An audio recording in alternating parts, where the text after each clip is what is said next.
Ian, thanks for being with us today. Kiev Post is delighted to have you come by. You're a well-known historian and you've done a lot of research about Russia. Could you tell us a little bit about your research and your own background?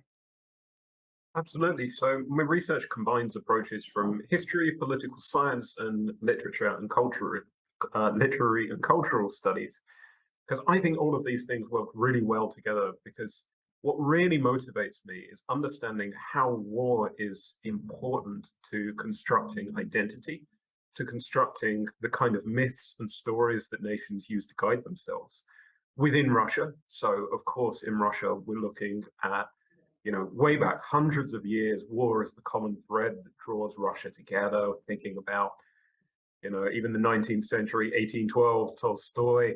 Of course, the Second World War is the big one, and I'm sure we'll get onto that.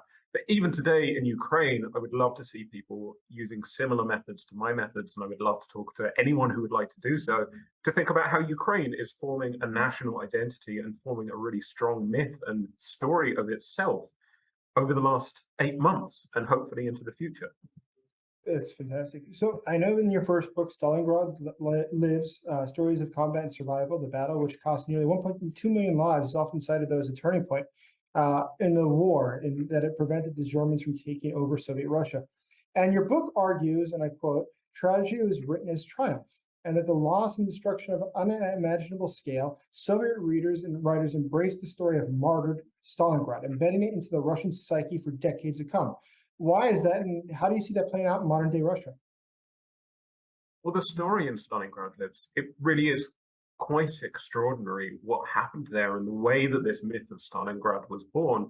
The Soviets, on day one of the war, went out and recruited the absolute best fiction writers in the country, who were all really excited to come and work for the state and sell the war narrative, because they saw that the country really was under threat from the invading German army. So people like Vasily Grossman, Konstantin Simonov, Ilya Ehrenburg, Sholokhov wasn't at Stalingrad. These are big names. These are real authors with great talent. In particular, Grossman, of course, who's such an interesting figure for not just what he did during the war, but what became of him after the war. And so these guys went off to Stalingrad and they were in the trenches. And they were highly traumatized by what they saw, even though by then they were extremely experienced writers. They'd been at the front for a long time. And they came up with this story that was extremely persuasive for a traumatized nation, a nation that genuinely was shattered. And of course, I'm saying the nation and meaning the Soviet Union and all of the peoples there. This story that Stalingrad had to die. And this is really what's important when we start to think about the present and the hold that war has over Russians today. The idea not that just the death of 1 million Soviets was a regrettable tragedy, but somehow it was essential. There is a sort of quasi-religious element in this. The idea when we think of, for example, the Passion of the Christ, the idea that Jesus had to die to save the world. When we in the West, we think about World War II, we think about the phrase never again. Right? Mm-hmm. We're glad that we won and we remember the deaths, but we hope that it never has to happen again. But the Russian story of World War II is very much the death was essential. The sacrifice was essential to save the world at Stalingrad, and Stalingrad itself in the stories becomes a sort of a person and is killed and somehow resurrected again. And these stories are really, really readable. They're very inspiring. And you can imagine that when you're a Soviet ordinary Ivan in Chelyabinsk, and your folks are off dying at the front, that these stories give you something to hold on to. They tell you that all of the sacrifices are not in vain. And that's a very moving story. And it was necessary in World War II because the threat of the Nazis was so extreme. So let me ask you though, so that's a historical research that you've done, but now your next book out, spring of 2023, Z Generation, Into the Heart of Russia's Fascist Youth. So this is about the modern era and what's going on with Russia, what they believe. How does it relate? What do you see in modern Russia? What do you see in this Z generation today that makes it different from the generation of the Stalingrad era? Well, what I think is interesting is we all know about the cult of World War II in Putin's Russia. I don't need to reintroduce that theme. But bear in mind the idea of that sacrifice element, the idea of the necessary sacrifice. And what we're seeing today is the idea of And when I think of the Z generation, I apologize, I'm going to call it Z generation, not Z generation.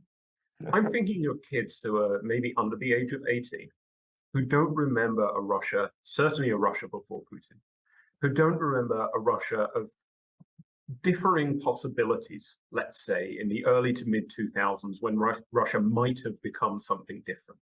These are kids who are growing up with the narrative of war, the narrative of sacrifice surrounding them, who are being trained to perform war when they dress up in the costumes and they go to the parades, who are being trained to recite the poetry, to sing the songs. And some of them seem quite banal, right? You know, when they read a touching Konstantin Simonov poem from the war, you know, wait for me, I'll come back. It's quite nice. But when it's matched with the other stuff, it's much more extreme. The groups of child soldiers, the youth army, the movements to train young children in paramilitary activities and to inculcate them with the idea that war is on the horizon and they may have to sacrifice themselves for the country.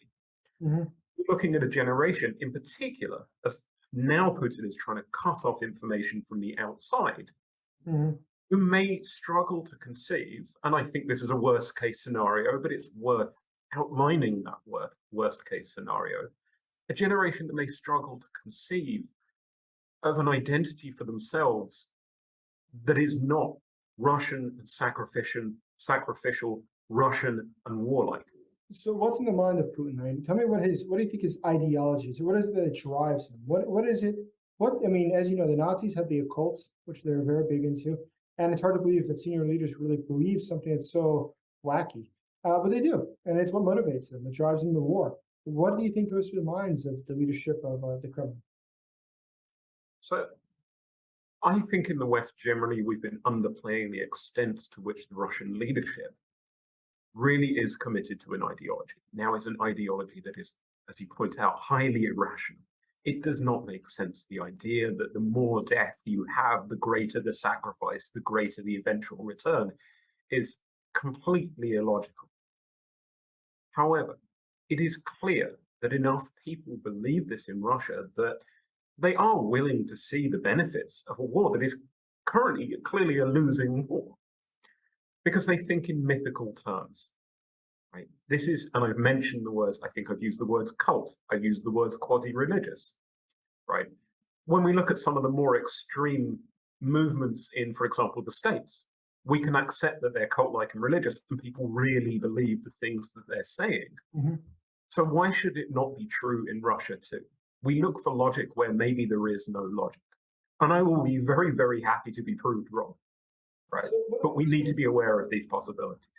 When the war ends, though, what do you do with the whole population that's been filled with these sorts of this propaganda for so long that they've adopted a lot of this ideology? They sincerely believe it at this point.